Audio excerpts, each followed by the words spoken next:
Bom, deu para perceber bem facilmente aí com o vídeo que eu postei ontem falando sobre os problemas que as mulheres enfrentam nas ciências, deu para perceber quão sensível esse tema ainda é, né, pra gente.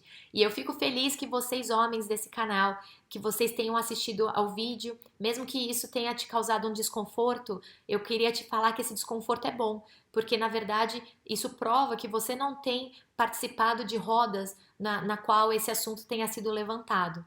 Esse assunto também causava desconforto em mim. Eu vou confessar para vocês, se a gente conversasse sobre isso há 20 anos atrás, eu não estaria dando os mesmos argumentos que eu estou dando agora. Eu talvez não estivesse defendendo as mesmas posições. Porque nesses últimos 20 anos a minha vida mudou bastante, eu comecei a conviver com pessoas bastante diferentes de mim. Eu comecei a sentir na pele muita coisa que eu não tinha conhecimento antes de entrar na pesquisa. E aí eu comecei a repensar até eventos que tinham acontecido na minha vida e que eu não tinha parado para pensar. E eu gostaria aqui de recomendar que vocês busquem informações, tentem escutar essa discussão vinda de outras partes, escutem pessoas falando a respeito, para que vocês consigam tentar pensar de forma independente sobre esse assunto, né? Esses assuntos de gênero ou essas questões de minorias, elas sempre provocam esse tipo de sensação na maioria das pessoas e em algumas essa pessoa fica tão desconfortável de ouvir esse assunto que ela já começa, por estar na defensiva, ela já começa a te atacar, te chamar de vitimista, te falar coisas, distorcer o seu discurso e falar que você falou sobre coisas que você nunca disse. Por exemplo, no vídeo anterior, eu não falei em nenhum momento sobre nenhum programa que tente resolver essa questão da minoria de meninas nas ciências.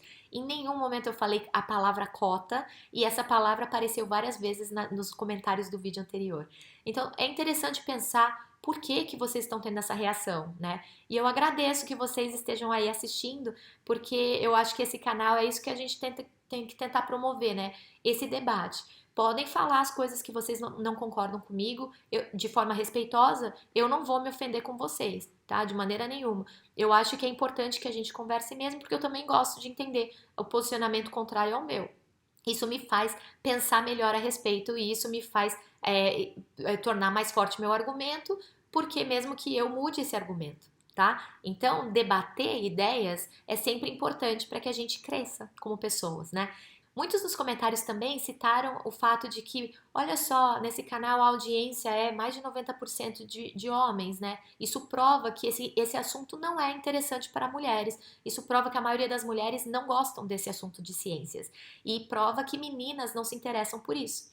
E é aí que eu quero entrar. Porque realmente eu acho que apesar de todas as divergências que a gente encontrou aqui nas opiniões, né, a respeito desse tema, eu acho que todos nós concordamos quando a gente diz que parece realmente que mulheres não se interessam por esse tema e parece realmente que as meninas não têm interesse pelas ciências.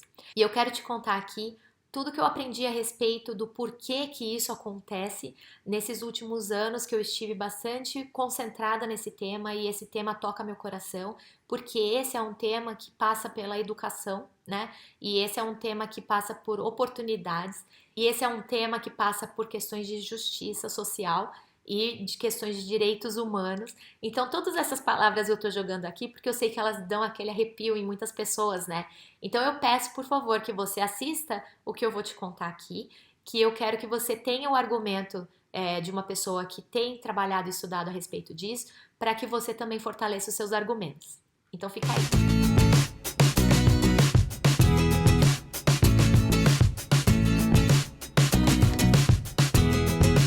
Então, por que será que as meninas não gostam, né, de ciências? Realmente tem vários estudos mostrando que quando as meninas começam na escola, bem pequenininhas ali, 4, 5 anos, elas se interessam tanto quanto meninos por questões de STEM, né, que é ciência, tecnologia, engenharias, matemática. Então, quando você pergunta para uma criança o que você quer ser quando crescer, essa criança ela pode te responder as maiores loucuras do mundo, né? Mas eu vou te garantir que essa criança só vai responder que ela quer ser uma coisa que ela viu que existe, né? São pouquíssimas as crianças que dizem eu quero ser uma coisa que nem exista, né? Eu quero exercer uma profissão que ela nunca viu.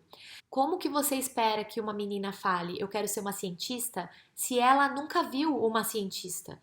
Já falei também no outro vídeo aqui que eu mesma só percebi que eu queria fazer isso, ciências, né? E queria ser uma cientista depois que eu assisti ao filme Contato e vi uma cientista em ação. Então, por isso é importante essa semana, porque essa semana é dedicada mesmo a gente jogar todas as mulheres cientistas aí na cara da sociedade para que a gente consiga inspirar as novas gerações. Porque isso é o ponto crucial, representatividade. Depois que eu me formei e eu comecei a dar aula, eu comecei a ver que as meninas se sentiam um pouco desconfortáveis com temas de física, né? E eu, quando entrei, comecei a preparar uma turma para fazer a Olimpíada Brasileira de Astronomia. Esse burburinho do pré-oba, ele promoveu, assim, tamanho entusiasmo nesses alunos, e tinham duas alunas ali na turma que tocaram meu coração de várias maneiras, porque eu me via um pouco nelas. Porque quando a gente conversava depois da aula, porque quando eu via o entusiasmo dessas alunas sobre os temas que eu estava trazendo, né, e eu comecei a dar os livros da minha estante para elas, eu até dei o meu livro Cosmos para uma delas, porque eu via que elas não tinham tido o acesso que eu tive àqueles temas tão lindos do céu, né? Então elas me inspiraram, elas tiveram um desempenho brilhante nessa prova, elas ganharam medalha de ouro, a escola até presenteou essas meninas com telescópios, né? Para que elas, para que fosse um incentivo para que elas permanecessem buscando, né, a ciência. E eu sempre estive em contato com essas meninas depois disso. E aquela interação que eu tive com essas duas meninas despertou dentro de mim uma vontade de criar um conteúdo para que outras meninas que talvez não tivessem a chance de estar sendo preparadas para uma Olimpíada de Astronomia, né, que não tivessem essa oportunidade, para que outras meninas também pudessem ter esse entusiasmo pelo céu despertados dentro delas. Então, hoje, quando eu participo de encontros nas Nações Unidas que debatem as questões de minorias de gênero na ciência, esse ponto da falta de acesso à informação é um dos pontos estudados que são provados de que esse é um dos motivos pelo qual as meninas não se interessam por ciência, porque elas não escutam falar sobre isso de uma maneira que engaje elas, né? Então, eu comecei a escrever uma história que tá aqui, que virou um livro, né? Que é esse livro aqui, A Luneta e Isabelle, que a Luneta e Isabelle é o nome de uma dessas alunas, né? Obviamente. No livro, a Isabelle é uma menininha de 7 anos que ganha uma luneta e que não se interessa por aquilo. Então, as amiguinhas dela começam a ajudar, então elas criam essa missão, né, a Luneta e Isabelle, e começam a aprender sobre as maravilhas do céu através dessa busca por utilizar essa luneta. Então eu comecei a escrever essa história, né? Já sabia que em cada capítulo eu ia trazer uma informação diferente sobre o céu, né? A história é da aventura dessas meninas em busca de alguma coisa que interesse a Isabelle para usar essa tal dessa luneta que ela tinha ganho. E eu comecei a escrever isso lá em 2010, né? Eu ainda estava lá na Finlândia fazendo meu doutorado. E eu comecei a escrever o livro, mas eu fazia isso e uma tese, então ficou meio de lado. E aí os anos foram passando e outras meninas foram entrando na minha vida, né? E essas meninas, eu conseguia ver nessas meninas aquele entusiasmo que eu vi nessas alunas, por temas que eu trazia para elas sobre o espaço. E aí esse tema me emociona porque uma dessas duas alunas, a Isabelle era uma e a outra era a Rafaela. A Rafaela, ela acabou falecendo durante a graduação, ela sofreu um acidente horrível, né, estudando, estava saindo da casa de amigos, né, depois de estudar em Niterói e acabou sendo atropelada na calçada. Então, quando isso aconteceu, eu não consegui mais retomar a história e ficou lá parado, o livro ficou parado. Até um dia que eu dei aula para esse aluno, Alan Max, para a turma dele, e a gente estava conversando sobre livros depois da aula. E ele me contou que ele tinha escrito um livro e que ele estava ilustrando, e eu falei: "Ah, eu também escrevi um livro, mas tá quase acabado, mas eu não terminei de escrever". E ele falou para mim assim: "Olha, me dá o livro que aí eu faço a capa para você. Deixa eu ler o livro". E aí foi por causa dele que eu voltei para o arquivo do livro e eu terminei de escrever esse livro. E ele não só ilustrou lindamente a capa do livro, mas ele também fez todas as ilustrações do livro. E aí eu mudei um pouquinho a história, e na história a Rafaela também falece de uma outra maneira, obviamente. E aí eu falo um pouco aqui também da questão do céu, inspirar a gente, né? Da gente pensar que a pessoa amada que a gente perdeu tá lá no céu de alguma maneira, né? Como a física vê isso, a gente é pó de estrela, e quando a gente parte, a gente volta a integrar a natureza, né? Então eu tentei trazer um pouco essa visão também para dar um fechamento para a história da Rafaela de forma mais poética dentro dessa primeira história. Enfim, eu vim para os Estados Unidos, então eu vim com esse livro na mão. Tinha a capa que o Alan desenhou, né, e algumas ilustrações. Mas eu não estava ainda dando muito foco nele, até que eu conheci esse cara da AGU, da WIT, e esse cara, ele veio da África, né? E aí ele falou: "Nossa, eu queria levar esse livro para outros países da África que falam português, né? Que esse livro podia ser distribuído não só no Brasil, mas em todos os países de língua portuguesa, porque as crianças nesses países, elas não têm material nenhum que seja escrito para criança e que tenha o conteúdo científico". E esse amigo também me perguntou por que eu não tinha escrito o livro sobre o tema que eu pesquiso, que é o Sol e o clima espacial, né? E aí eu falei: "Nossa, é verdade". E aí eu comecei a formatar melhor esse livro, já pensando numa distribuição mais ampla, né? E aí eu comecei a formatar melhor a ideia de que esse livro virasse um projeto maior, né? Um projeto dentro da minha empresa que é chamada In Space. Então o projeto se chama Girls in Space. E a ideia transformou uma história que era um livro num projeto maior. E aí, ao formatar esse projeto, eu descobri que existe uma idade específica na qual as meninas perdem o interesse por ciência. E essa idade é mais ou menos ali nos 10 anos de idade, né? E aí eu comecei a estudar melhor sobre o que poderia engajar meninas nessa idade, como eu poderia usar essa história para manter essas meninas interessadas em ciência, né? Por que elas deixaram de se interessar por ciência de repente?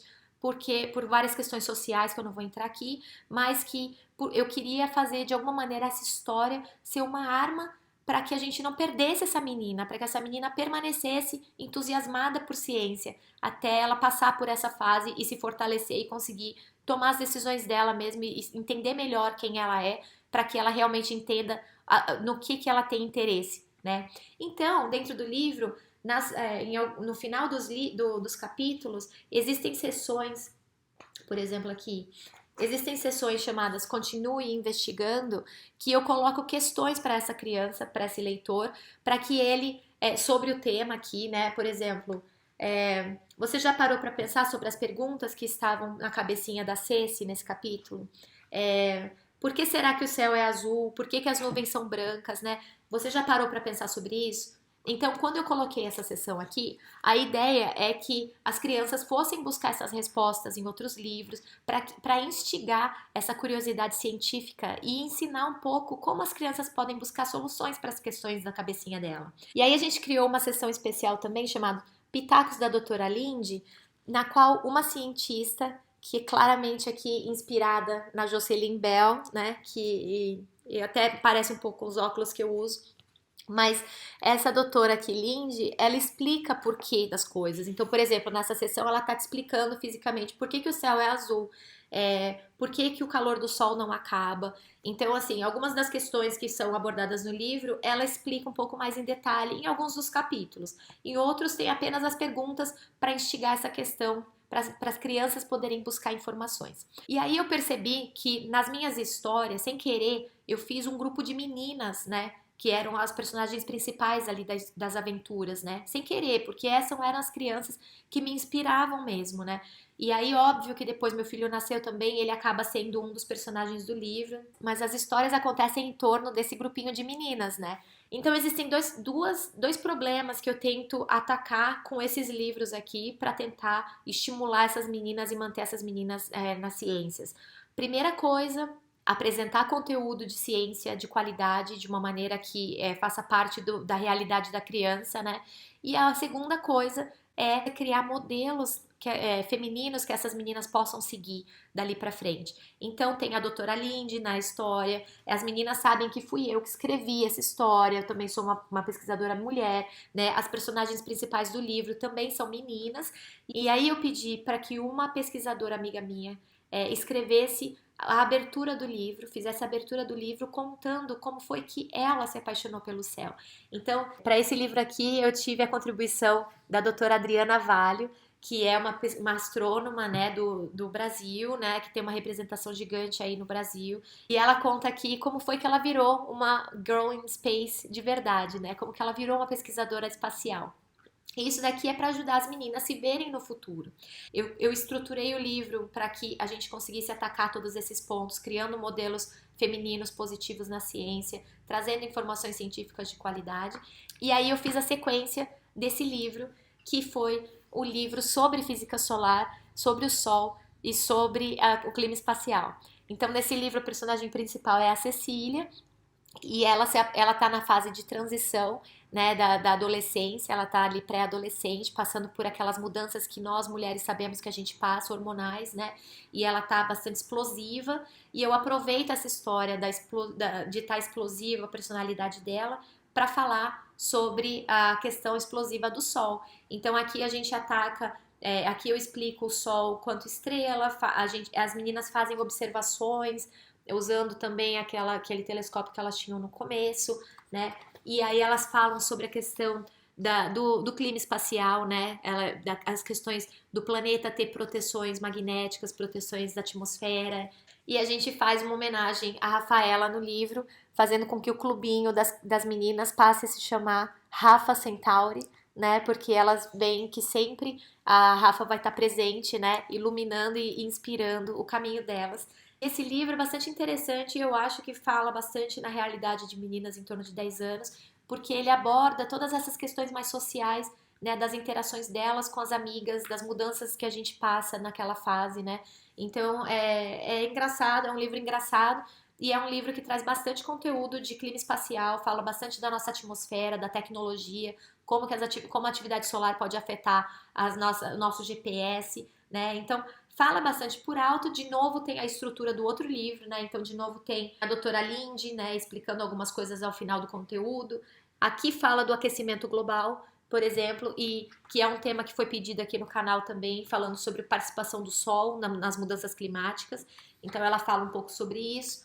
E tem e segue a mesma estrutura do primeiro livro. Então aí a gente tem 2 livros e aí tem o terceiro livro, que é o livro sobre o bisavô cósmico de Lelis e Lola, que são outras 2 personagens do livro, e que esse livro aqui ele fala da história da descoberta dos raios cósmicos. A história começa porque as meninas encontram uma foto antiga de um bisavô da Lola e elas começam a investigar quem era aquele cara, né? E as meninas começam a usar redes sociais e tentam descobrir quem era o cara da foto e acabam se aventurando na história dos raios cósmicos. E o livro termina com o nascimento da Aurora, que é a personagem principal do 4º livro dessa coleção, que vai falar sobre auroras boreais e austrais, né? E esse livro ainda não tá pronto, porque tinha uma pegada bastante forte na questão de estereótipo, né? Então, no livro, a Aurora, ela não tinha um estereótipo de princesa, embora tivesse um nome de princesa e parecesse uma princesinha da Disney. E aí eu usava esse ponto da história como centro das discussões das meninas para que elas pudessem descobrir as questões da física das auroras. Porém, a minha aurora começou a crescer e me trazer outras questões que eu vou precisar incorporar nesse livro. Então, eu não posso divulgar ele ainda. Ele ainda está em andamento.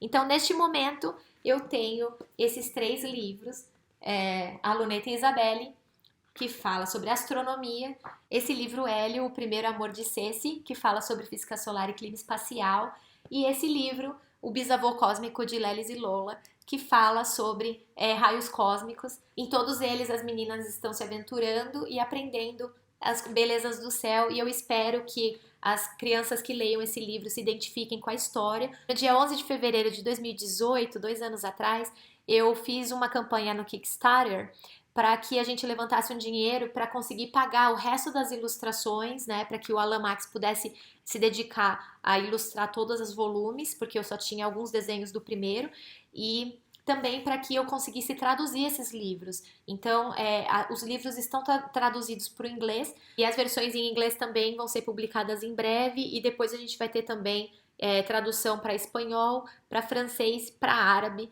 para que a gente consiga mandar esses livros para outros países da África também e da América Latina. Então, esse projeto é um projeto que eu vou me dedicar muito mais nesse ano, que eu tenho me dedicado mais. Ontem eu divulguei o roteiro, né, o roadmap desse projeto entre 2020 e 2030. Lembra que eu falei lá no vídeo das metas, né? Que eu acho que é bom que a gente pense a longo prazo, né? Nas nossas decisões. Então, eu fiz um roadmap de 10 anos, porque esses livros estão alinhados com a Agenda 2030 das Nações Unidas, né? Do desenvolvimento sustentável, porque faz parte do desenvolvimento sustentável do planeta a gente reduzir desigualdade, a gente promover igualdade de gênero, né? Equidade de gênero, para que a gente promova educação de qualidade. Então esse projeto ele está bem alinhado com as Nações Unidas e vocês vão ouvir falar dele muito mais ainda esse ano, tá bom? Então é isso. Quem quiser dar uma olhada lá na Amazon, esses daqui são as cópias que a Amazon que eu obtive da Amazon, então a qualidade está bem bonitinha mesmo. As únicas pessoas que tinham recebido o livro foram as pessoas que me financiaram nesse projeto do Kickstarter, e a edição que eles receberam foi a primeira edição super homemade, né? Super feita em casa. Foi uma edição que eu imprimi numa gráfica, e essa edição agora que tá na Amazon, ela já tá melhorzinha, porque passou por um processo mais de edição, formatação profissional, e a qualidade também tá bastante profissional, então eu fiquei bastante orgulhosa desses livros que eu recebi da Amazon. Espero que vocês gostem e que vocês divulguem também e me ajudem a fazer com que esses livros cheguem nas mãos de muitas crianças aí do Brasil, para que a gente tenha uma nova leva de cientistas espaciais aí que sejam inspirados desde o começo pelo céu.